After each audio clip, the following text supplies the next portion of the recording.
Hello and welcome back to Beyond the Veil background information. We're doing another creature profile today, and it's going to be the phoenix, which is considered part of the owl factor of the night predators, even though they're actually a good creature.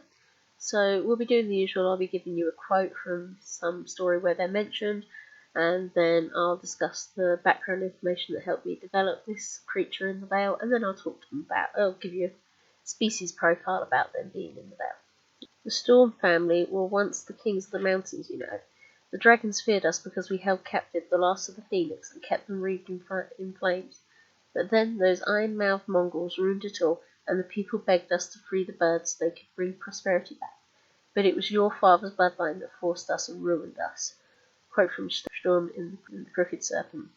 The phoenix is a bird that I never gave much thought to in childhood, mainly because a creature that merely had beauty and the ability of resurrection to its name was not that interesting, especially when it was on television as a gaudy puppet in the BBC adaptation of The Phoenix and the Carpet by Ian Nesbitt, on for me to watch and grimace at. The only thing debatably similar to it that I did enjoy was the Firebird from Stravinsky's score, enjoying the Disney depiction in Fantasia 2000, 3 years after the gaudy puppet. Overall, I failed to be as intrigued by this bird, and that was probably because it was far too easy to see the similarity between it and Christ. Kids don't always like it when they spot that one. The origins of the phoenix and its legend that most are aware of is actually rather debatable. For a long time, 19th century scholars concluded that Herodotus' belief in it deriving from Egyptian folklore and then incorporated into Greek folklore was probably correct. However, as the Egyptian held the Bennu as the solar bird, which is in many interpretations similar to a crane or heron, it's likely that the Bennu was mixed with ideas of the Greek phoenix to confuse the origin. But it's hard to guess, as almost every culture seems to have some kind of fire or solar-linked bird within their culture, with the Chinese, Korean and Japanese forms. I can only pronounce the Chinese thing wrong, with any degree of certainty I might say it right, that has held an even greater standing with links to royalty, virtue, mercy, duty, credibility and propriety.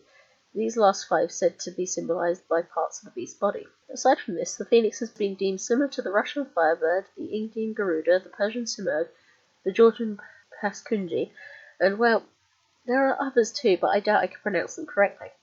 The main commonality between them all is the bird's link to benevolence and yet its ability to be temperamental, and only really show itself and its honourable nature to the most worthy. Of course, I'm not saying these other types mentioned are the same thing. After all, the phoenix of Greek folklore is rather distinct in being gentlest, and rather than being a device of the gods, it is a natural being within nature linked to Helios, the sun god. You should all know the story, of course. A phoenix is born out of the ashes and lives a long life before it becomes old, and then either produces an egg and emulates itself into ash to cover and warm the egg, or that egg forms within the ashes before the phoenix returns. Whether it is the same phoenix is not really clear, but assumed considering the asexual nature of this reproduction, as well as the concept of resurrection. In fact, more than the actual creature having much place in folklore, or even in stories, though you will find it in stories like The Phoenix and the Carpet, the symbolism is more important to the world on the whole. Whether it is another concept that can be placed on a shield to make a point of Christianity, or renewal, or even of resilience, and I have to admit there's a shocking amount of truth in that for, it still draws people in. Personally, the past year I've been getting to grips with a diagnosis after waiting for it for years of a mental health condition of which I only knew the stigma, only to learn it's part of what makes me the compassionate person I am. Throughout that, I was asked to draw an image of either a butterfly to represent the change we go through, or a dragon or something, and though I would generally love to draw that or a snake shedding for the sake of renewal, I drew a phoenix that I coloured perfectly because to me, the bird that rises from the ashes is the same bird, but it has come out of a period of darkness into light to be something stronger than before, showing there really is more to the symbolism of this bird than its simple story.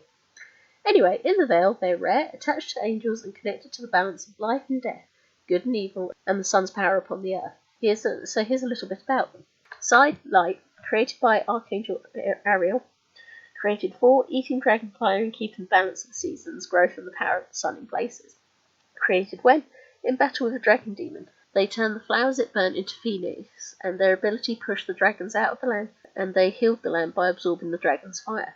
Physical description. In bird form they are akin to the child of a peacock and an eagle, fearsome to beholding yet filled with the beauty of purifying fire and life. They are nearly always fiery colours, but are white at birth and blue before the end. As humans, they are beautiful but lack gender, having no genitals at all, though most are often described as male. Abilities: can absorb hellfire and restore the landscape, but then must die only to be reborn to do it again. They are eternal, not immortal. Most known for being able to return to an egg when they die.